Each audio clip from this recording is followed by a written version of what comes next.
নমস্কাৰ বন্ধুসকল আজিৰ ভিডিঅ'ত আমি আলোচনা কৰিম পেছিভত বাই প্ৰিপজিচনৰ পিছত অবজেক্ট নথকা বাক্যক কিদৰে এক্টিভ ভইচলৈ পৰিৱৰ্তন কৰা হয় আগৰ কেইবাটাও ভিডিঅ'ত বিভিন্ন সেন্টেন্সক এক্টিভৰ পৰা পেছিভলৈ কেনেকৈ পৰিৱৰ্তন কৰা হয় সেই সম্পৰ্কে বিতংকৈ আলোচনা কৰিছো আপোনালোকে ডেসক্ৰিপচন লিংকত সাৰ্চ কৰি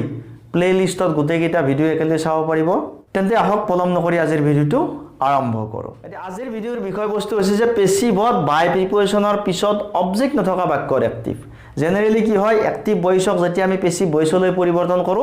এক্টিভৰ সাবজেক্টটো বাই প্ৰিপজিচনৰ পিছত আমি অবজেক্ট হিচাপে লিখো এতিয়া যদি বাই প্ৰিপজিচনৰ পিছত অবজেক্ট নাথাকে তেতিয়া হলে তেনেকুৱা বাক্যক আমি কেনেকৈ এক্টিভ ভইচলৈ পৰিৱৰ্তন কৰিম সেই বিষয়ে জানি লম নিয়মৰ প্ৰথমতে পাম যে প্ৰথমতে বাক্যটোৰ অৰ্থৰ লগত খাপ খোৱাকৈ যিকোনো এটা সাবজেক্ট বহুৱাব লাগে অৰ্থাৎ যেটো পেছিভ ভইচ হৈ থকা যেটো বাক্য এক্টিভ কৰিবলৈ দিয়া বাক্যটোৰ অৰ্থৰ লগত খাপ খোৱাকৈ কি কৰিব লাগে যিকোনো এটা সাবজেক্ট বহুৱাব লাগে তাৰ পিছত টেন্স অনুযায়ী বি ভাৰ্ব বা মেইন ভাৰ্বৰ গঠন বহুৱাই পেছিভৰ সাবজেক্টটো অবজেক্ট কৰিব লাগে তাৰ পিছত কি কৰিব লাগে এই বাক্যটোৰ টেন্স অনুযায়ী কি কৰিব লাগে বাক্যটোৰ বি ভাৰ্ব বা মেইন ভাৰ্বৰ গঠন বহুৱাব লাগে তাৰ পিছত যেটো ইয়াত সাবজেক্ট আছে এই সাবজেক্টটো অবজেক্ট কৰিব লাগে আৰু 3 নম্বৰ শেষত বাকি থকা অংশ অৰ্থাৎ টাইম প্লেস এইবিলাক যদি থাকে সেইখিনি লিখিব লাগে এতিয়া আমি উদাহৰণৰ সৈতে বুজি লম উদাহৰণৰ প্ৰথমতে পাম যে English is spoken all over the world English is spoken all over the world এইটো এটা পেছিভ ভইচৰ বাক্য এই বাক্যটোত বাই প্ৰিপজিচনৰ পিছত কোনো ধৰণৰ অবজেক্ট নাই এতিয়া আমি কি কৰিম ইংলিশ ইজ স্পোকেন ইংৰাজী কোৱা হয় অল ওভাৰ দা ওয়াৰ্ল্ড গোটেই পৃথিৱীতে ইংৰাজী কোৱা হয় কাৰ দ্বাৰা কোৱা হয় কোনে কয় মানুহে কয় অৰ্থাৎ আমি ইয়াত বাই প্ৰিপজিচনৰ পিছত কি ধৰি লম পিপল বুলি ধৰি ললো এটো এটা বাৰ পিছত আমি কি কৰিলো এটা অবজেক্ট এটা লিখি ললো এতিয়া আমি চাম যে এই বাক্যটো কি টেন্সৰ বাক্য এই বাক্যটো কি টেন্সৰ বাক্য যে এইটো এক্টিভৰ বাক্য এক্টিভৰ যেটো অবজেক্ট আছিল অবজেক্টটো ইয়াত কি কৰা হৈছে সাবজেক্ট কৰা হৈছে এক্টিভৰ অবজেক্টটো ইয়াত সাবজেক্ট কৰা হৈছিল তাৰ পিছত এক্টিভত কি থাকিলে এমআৰইজৰ এটা আহে অবজেক্ট সাবজেক্ট কৰাৰ পিছত যদি এক্টিভ ভইচৰ বাক্যটো প্ৰেজেন্ট ইনডেফিনিট টেন্সৰ বাক্য হয় অৰ্থাৎ সাবজেক্টৰ পিছত যদি কোনো ধৰণৰ অক্সিলাৰি ভাৰ্ব নাথাকে মেইন ভাৰ্ব যদি প্ৰেজেন্ট ফৰ্মত থাকে তেতিয়া হলে এমআৰইজৰ এটা আহি যায় তাৰ পিছত মেইন ভাৰ্বৰ পাষ্ট পাৰ্টিসিপল লিখি বাকিখিনি লিখিব লাগে এতিয়া আমি এক্টিভ ভইচলৈ পৰিৱৰ্তন কৰোতে প্ৰথম কি কৰিম যে এটো ইয়াত এটা আমি ধৰি ললো এটো সাবজেক্ট বুলি ধৰি ললো বাই প্ৰিপজিচনৰ পিছত আমি অবজেক্ট হিচাপে লিখিলো গতিকে এটো এক্টিভত কি হ'ব সাবজেক্ট হ'ব অৰ্থাৎ সাবজেক্ট হিচাপে লিখিলে কি আহিব ইয়াত পিপল তাৰ পিছত কি আহিব পিপলৰ পিছত ইয়াত ইজ স্পোকেন অৰ্থাৎ প্ৰেজেন্ট ইনডেফিনিট টেন্সৰ বাক্যত কি হ'ব সাবজেক্টৰ পিছত মেইন ভাৰ্বটো প্ৰেজেন্ট ফৰ্মত আহিব স্পোকেনটো কি হৈ যাব স্পিক হৈ যাব স্পিক পিপল স্পিক তাৰ পিছত কি আহিব ইয়াত অবজেক্টটো আহি যাব পিপল স্পিক ইংলিশ কত কোৱা হয় বাকিখিনি লিখি যাম all over the world people speak English all over the world এটো এক্টিভ ভইচ হৈ গল এটো আছিল পেছিভ এটো এক্টিভ ভইচ হৈ গল নেক্সট বি নম্বৰ বাক্যত কি আছে my pen has been stolen ইয়াতো কি এইটো এটা পেছিভ ভইচৰ বাক্য এই বাক্যটোত কিন্তু কি নাই এই বাক্যটোত বাই প্ৰিপজিচনৰ পিছত কোনো ধৰণৰ অবজেক্ট নাই my pen has been stolen মোৰ পেনটো মোৰ কলমটো চুৰি হল কাৰ দ্বাৰা কাৰোবাৰ দ্বাৰা আমি ধৰি ললো ইয়াত বাই সামওয়ান বুলি ধৰি ললো বাই সামওয়ান এইটো আমি জাস্ট ধৰি ললো এতিয়া আমি কি কৰিম এইটোক আমি সাবজেক্ট হিচাপে লিখি লম এইটো ধৰি ললো এইটো ইয়াত অবজেক্ট আমি ইয়াত সাবজেক্ট হিচাপে লিখি লম সাবজেক্ট হিচাপে লিখিলে কি হ'ব ইয়াত প্ৰথমতে সামওয়ান তাৰ পিছত ইয়াত হ্যাজ বিন আছে হ্যাজ বিন হ্যাভ বিন কেতিয়া আহে যদি এক্টিভৰ বাক্যটোত হ্যাজ বা হ্যাভ থাকে আৰু মেইন ভাৰ্বৰ পাষ্ট পাৰ্টিসিপল ফৰ্ম থাকে অৰ্থাৎ প্ৰেজেন্ট পাৰফেক্ট টেন্সৰ বাক্যতে কি হয় হ্যাজ হ্যাভ থাকে আকৌ ভাৰ্বৰ পাষ্ট পাৰ্টিসিপল থাকে আৰু এনেকুৱা বাক্যক যেতিয়া পেছিভ কৰা যায় তেতিয়া হ্যাজ হ্যাভৰ হলনি হ্যাভ বিন হ্যাজ বিন লিখা হয় গতিকে ইয়াত যেটো হ্যাজ বিন আছে ডেফিনেটলি কি হ'ব ইয়াত হ্যাজ আহিব সামওয়ান যেটো থাৰ্ড পাৰসন সিঙ্গুলাৰ নম্বৰক বুজাইছে গতিকে ইয়াত হ্যাজ আহিব সামওয়ান হ্যাজ তাৰ পিছত ভাৰ্বৰ past participle stolen someone has stolen তাৰ পিছত অবজেক্ট লিখিম মাই পেন হৈ গল এটো এক্টিভ ভইচলৈ পৰিৱৰ্তন হৈ গল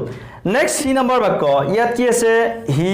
ইজ কল্ড মহাত্মা তেওঁক মহাত্মা বুলি কোৱা হয় কাৰ দ্বাৰা কোৱা হয় মানুহৰ দ্বাৰা কোনে কয় মানুহে কয় এইটো এটা পেসিভ ভয়েসৰ বাক্য ইয়াত বাই প্ৰিপজিশনৰ পিছত কোনো ধৰণৰ অবজেক্ট নাই আমি ধৰি ললো ইয়াত পিপল বুলি ধৰি ললো মানুহে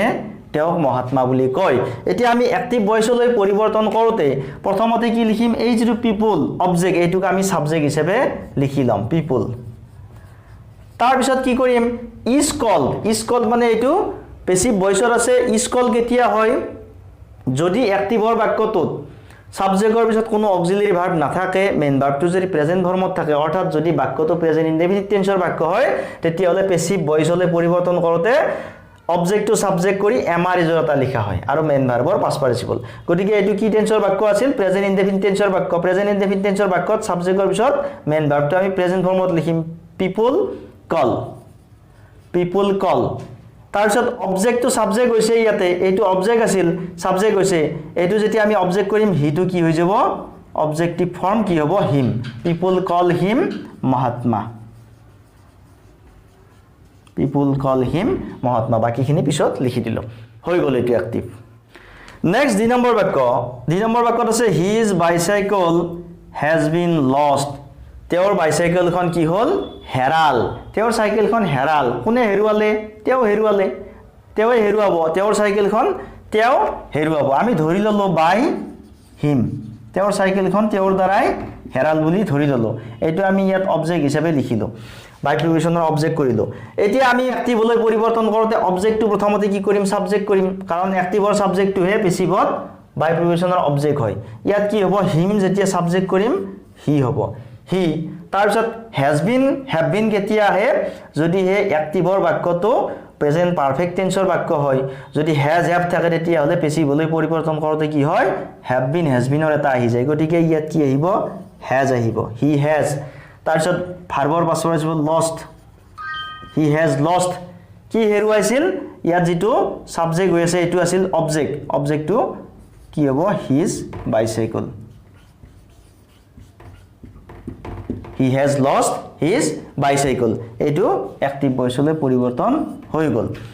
নেক্সট এই নম্বৰ বাক্য ইয়াত কি আছে Assamese is spoken in Assam অসমত অসমীয়া ভাষা কোৱা হয় কোনে কয় অসমীয়া সকলে কয় আমি বাই আসামিজ বুলি ধৰি লব পাৰো বাই আসামিজ অৰ্থাৎ অসমীয়া সকলে অসমত অসমীয়া ভাষা কয় এতিয়া আমি এই বাক্যটো যেতিয়া অ্যাক্টিভ ভয়েসলৈ পৰিৱৰ্তন কৰিম প্ৰথমতে কি লিখিম আসামিজ তাৰ পিছত কি আহিল ই স্পোকেনৰ সলনি স্পিক আসামিজ স্পিক তাৰ পিছত এই যেটো অবজেক্ট আছিল এইটো ইয়াত সাবজেক্ট হৈছিল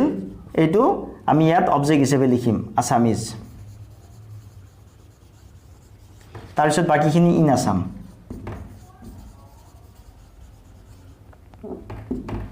Assamese speak Assamese in Assam Asomiya সকলে অসমত অসমীয়া ভাষা কয় গতিকে আজিৰ ভিডিওটোত আমি এইখিনি আলোচনা কৰিলো পৰৱৰ্তী অন্য ভিডিওত আপোনালোক আটাইকে লগ পাম আজিৰ ভিডিও কেনে পালে কমেন্টত জনাব যদি ভাল পাইছে লাইক কৰিব শেয়াৰ কৰিব আৰু এনে ধৰণৰ ভিডিও আগলৈ পাই থাকিবলৈ মোৰ ইউটিউব চেনেলটো প্লিজ সাবস্ক্ৰাইব কৰিব আৰু অল নটিফিকেশন অন কৰিব ধন্যবাদ জয় অসম